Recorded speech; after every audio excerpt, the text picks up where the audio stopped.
Assalamualaikum warahmatullahi wabarakatuh. Perkenalkan, nama saya Muhammad Ridho Anugrah dengan NIM L1A120001. Saya dari kelas R001 Fakultas Program Studi Kehutanan Fakultas Pertanian Universitas Jambi. Dalam video ini saya akan menjelaskan tentang manajemen risiko. Pendahuluan. Setiap aktivitas bisnis yang dilakukan selain ketidakpastian dalam bisnis akan menimbulkan risiko dalam bisnis. Risiko akan memberikan ancaman, yaitu biaya, kerugian, dan lain-lain bagi perusahaan. Setiap risiko yang terjadi di dalam aktivitas bisnis harus senantiasa diminimalisasi. Risiko adalah peluang terjadinya hasil yang tidak diinginkan. Risiko adalah ketidakpastian atas terjadinya suatu peristiwa.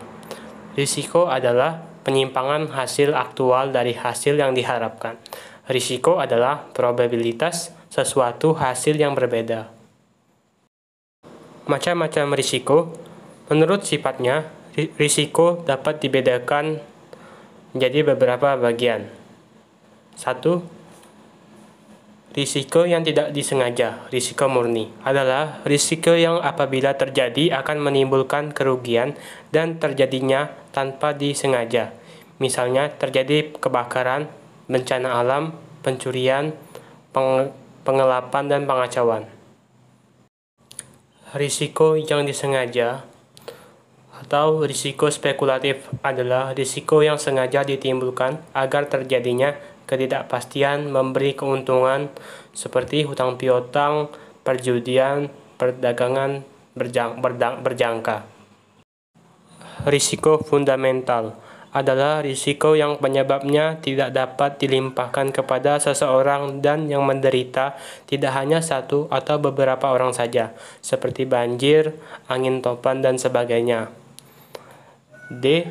Risiko khusus adalah risiko yang bersumber pada peristiwa yang mandiri dan umumnya mudah diketahui penyebabnya, seperti kapal kandas, pesawat jatuh, dan tabrakan mobil. E.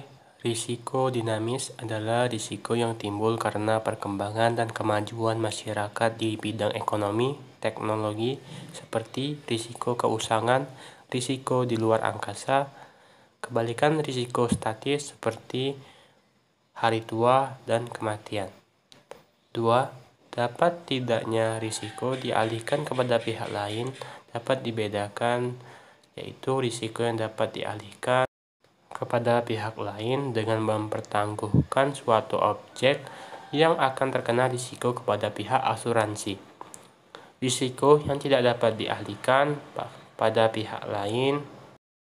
Menurut sumber atau penyebab timbulnya risiko dapat dibedakan, yaitu risiko intern, yaitu risiko yang berasal dari dalam perusahaan sendiri, seperti kecelakaan kerja, kerusakan aktivitas karena karyawan, mismanajemen, dan sebagainya. Risiko ekstern yaitu risiko yang berasal dari luar perusahaan, seperti penipuan, persaingan, fluktuasi harga, dan perubahan politik. Upaya penanggulan risiko. Mengadakan pencegahan dan penanggulan terhadap kemungkinan terjadinya peristiwa yang menimbulkan kerugian. 2. Melakukan retensi, artinya mentolerir terjadinya kerugian dengan membiarkan terjadinya kerugian dan untuk mencegah terganggunya operasi dengan menyediakan dana untuk penanggulangannya. 3. Melakukan pengendalian terhadap risiko seperti melakukan perdagangan berjangka. 4. Mengalihkan atau memindahkan risiko kepada pihak lain, yaitu dengan cara mengadakan kontrak pertangguhan asuransi dengan perusahaan asuransi terhadap risiko tertentu.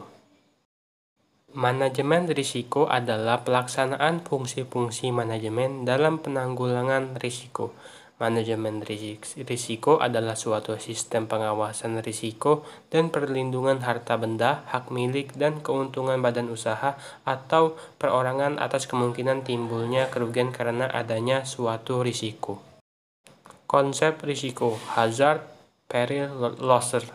Hazard adalah keberadaan bahaya yang dapat memperbesar kemungkinan terjadinya peril, bencana. Peril adalah suatu peristiwa atau kejadian yang dapat menimbulkan kerugian atau bermacam kerugian. Losser adalah kerugian yang diderita akibat kejadian yang tidak diharapkan tapi ternyata terjadi. Manfaat manajemen risiko: 1. Membantu perusahaan menghindari semaksimal mungkin biaya-biaya yang terpaksa harus dikeluarkan. 2. Membantu manajemen untuk memutuskan apakah risiko yang dihadapi perusahaan akan dihindari atau diambil. 3. Jika penaksiran risiko dilakukan secara akurat, maka dapat memaksimalkan keuntungan perusahaan. Langkah-langkah manajemen risiko yaitu: yang pertama, mengidentifikasi dan menaksir risiko. Kemudian terbentuklah untuk memonitor risiko dan menetapkan kebijakan dan menghasilkan pelaksanaan kebijakan dan mengatur risiko. Kemudian memperkenalkan dan menguji rencana jika terjadi hal yang tidak diinginkan.